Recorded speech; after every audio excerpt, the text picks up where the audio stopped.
Então tem uma colaboração nesse Código do Silêncio com uma boa parte da imprensa esportiva, que acha, na minha opinião, ou prefere ter uma amizade mais próxima com o jogador para ter uma entrevista coletiva ou para levar num programa, ou tem aquela mentalidade completamente fora da realidade, que é assim, eu só falo de futebol.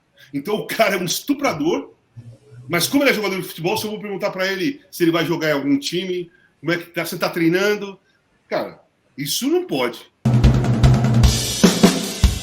Mas, Casão, eu te convidei, né? Falei com a tua assessora para você vir aqui, porque você escreveu um artigo brilhante, parabéns, sobre essa questão do Daniel Alves, e não falando só do Daniel, mas de outros goleiros que, infelizmente, né, é muito triste isso, se envolveram em casos absurdos, como o Robinho e como o goleiro Bruno. Eu queria começar essa conversa contigo, artigo escrito para o UOL, inclusive faço registro aqui, e que você falasse um pouco mais disso, né? Desse código do silêncio que existe entre esses jogadores, assim, que se manifestam sobre tantas coisas, que não, às vezes não deveriam se manifestar, e sobre isso calam. Então, isso é um movimento que já vem há um bom tempo, que eu já estava percebendo há um bom tempo, já faz uns 3, 4 anos, até mais um pouco, que eu sempre estou cobrando uma posição dos jogadores de futebol com coisas da sociedade. Né? Sempre cobrando, fui muito atacado por isso, os caras falam quando quer, só que as pessoas não entendem que o jogador de futebol ele é um ídolo. Principalmente aqui no Brasil, hoje no mundo todo, mas aqui no Brasil o futebol é muito importante. E a voz do jogador de futebol, ela influencia, ela consegue passar uma mensagem, né? Tanto boa como ruim, né? Mas ela passa a mensagem. E eu venho da democracia corintiana, cara. Com 18 anos eu estava na democracia corintiana, a gente se posicionava pelas diretas já, a gente se posicionava contra a ditadura militar, a gente se posicionava na primeira eleição direta depois para governo, depois do golpe de 64. Então eu venho com essa criação, né? Eu venho com essa formação de jogador de futebol. Então eu cobro porque eu acho que é importante, porque eu sei que é importante, porque foi importante lá atrás, nos anos 80. Então, relacionado a Robinho, que para mim é o caso mais grave de todos, é um jogador de futebol condenado por estupro coletivo de vulnerável, condenado a 9 anos de prisão na Itália. Fugitivo aqui no Brasil, que passeia pela praia tranquilamente, joga futevôlei, tenta até voltar a jogar futebol, né? Alguns amigos vão lá, jogam futebol, alguns amigos jogadores atuais vão lá, jogam futevôlei com ele, tiram uma foto e postam. Cara, isso para mim é inaceitável. É inaceitável. O silêncio já é uma conivência. A presença ao lado de um estuprador condenado na praia, sorrindo, batendo foto e tendo, não é coragem, tendo a covardia de postar, isso me incomoda bastante. Então, nesse caso do Robinho. No caso do Daniel Alves, o Daniel, tudo leva a crer, né? Não tem a cada dia surge alguma coisa sempre negativa, sempre contra a versão dele, sempre a favor e a credibilidade da versão da garota.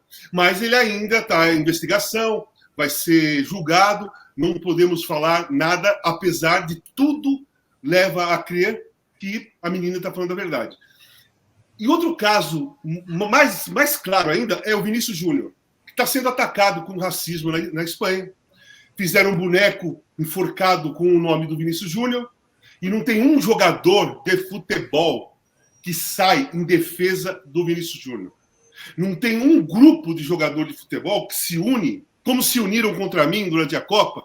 Os pentacampeões se uniram contra mim na Copa, porque eu apontei um comportamento completamente distorcido de um ídolo, comparando com os ídolos argentinos. Eu estava na Copa. Eu fiz um jogo da Argentina, os ídolos estavam num camarote, mas como torcedores, gritando, sabe, torcendo pela Argentina, e os nossos estavam pagando de dirigentes ao lado do emir, ditador de um país que não respeita os direitos humanos, trata a mulher como ser inferior e a homofobia é crime.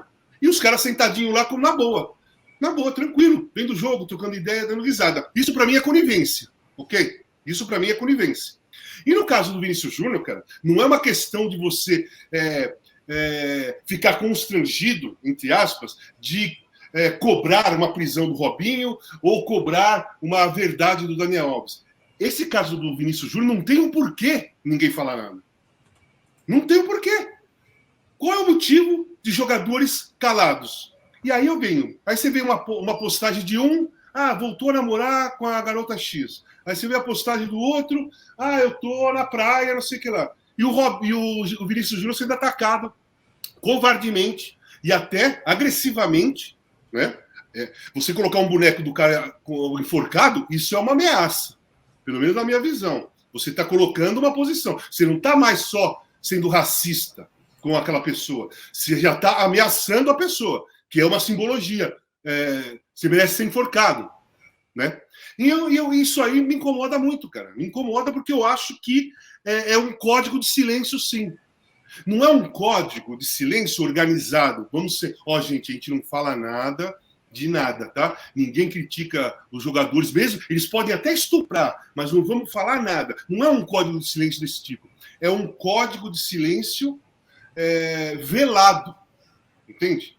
Não toca no assunto. E eu acho também que a imprensa esportiva tem muita responsabilidade, porque ninguém pergunta também.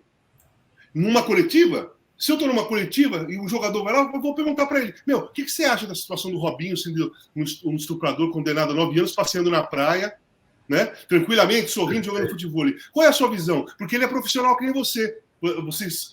Você é jogador de futebol, ele também é. O que você acha? Mas, cara, não se toca no assunto. Então tem uma colaboração nesse código do silêncio com uma boa parte da imprensa esportiva, que acha, na minha opinião, ou prefere ter uma amizade mais próxima com o jogador para ter uma entrevista coletiva ou para levar num programa, ou tem aquela mentalidade completamente fora da realidade, que é assim: eu só falo de futebol.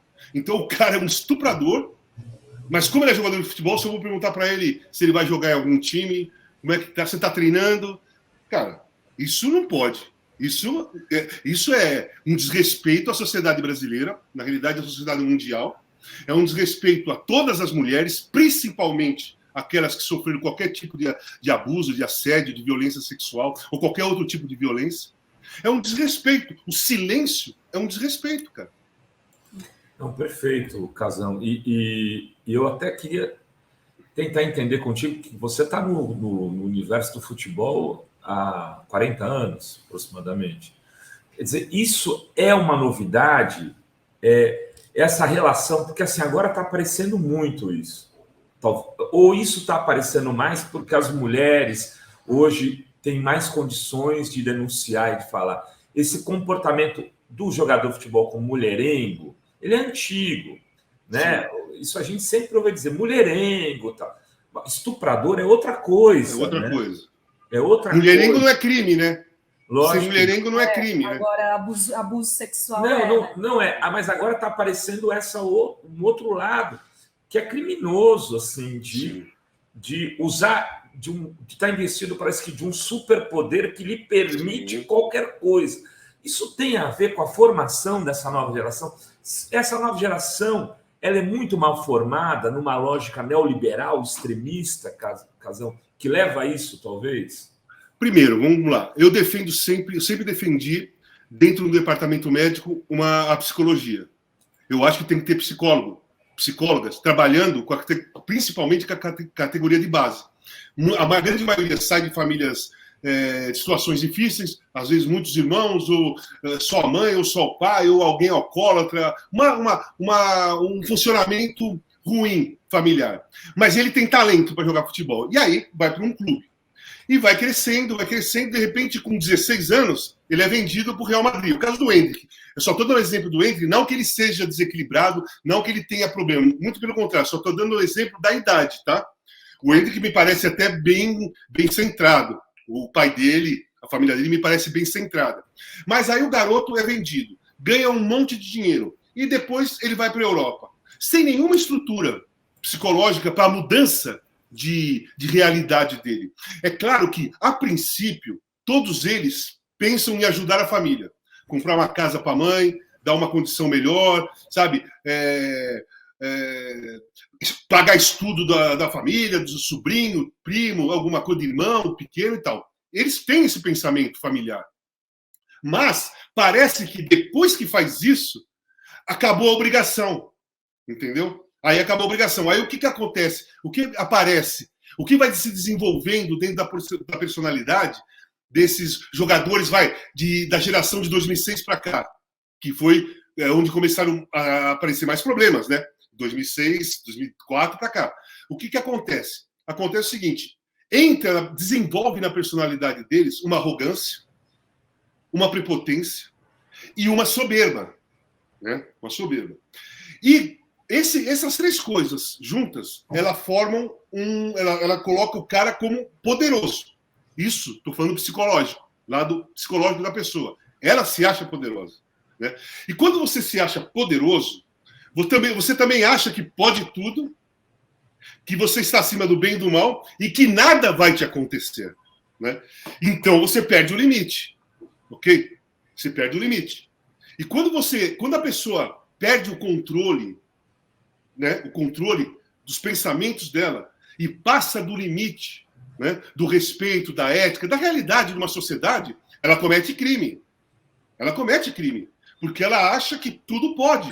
Então, qual é a diferença para um cara que é um dos grandes jogadores do mundo, ou o maior, no caso do Daniel Alves, tá? O maior vencedor, foi para a última Copa do Mundo de uma forma estranha, ninguém entendeu porque o Tite levou ele para a Copa do Mundo. Vamos lá, Daniel Alves, né?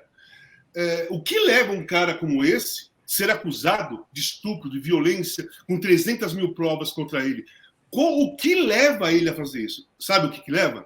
A soberba e a ultrapassagem da linha do limite. Então, quando você ultrapassa isso, a menina... De impunidade, né, Casal?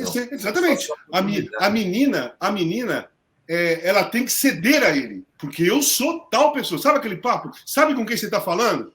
Sabe quem eu sou? Sabe? Essa conversa da prepotência, é essa conversa do assédio, cara. Eu assisti um filme há pouco tempo no cinema, que eu já vi a história, tudo, já vi até outros filmes sobre isso, mas o filme é Ela Disse, que se trata de duas jornalistas do New York Times que vão fazer um jornalismo investigativo do Harvey Weinstein, o produtor de cinema que está preso lá em Nova York, 25 anos de prisão, ainda tem várias acusações contra ele provavelmente não vai nem sair mais, né?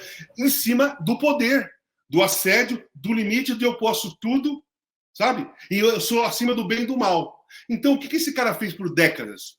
Cara, ele assediou e estuprou diversas atrizes novas, né? Muitas desistiram por causa dessa pressão, outras ficaram traumatizadas, tratamento psicológico, tratamento psiquiátrico, e algumas andaram adiante e tudo bem. Cada um lida do jeito que é, né? Ninguém pensa, a princípio, como ficou a vítima. Ninguém pensa. A grande maioria pensa, nossa, o Daniel Alves, como ele foi capaz de fazer isso? Como isso? Como Daniel? Como Daniel? Como Daniel? E ninguém discute num debate o lado psicológico da menina, o trauma da menina, como está a vida da menina, como ela está lidando com aquilo e a coragem dela de acusar um cara, entre aspas, poderoso, né? E não querer indenização, né? Ela quer prisão, ela não quer indenização. Não apareceu, não se revelou a identidade. Não, nada.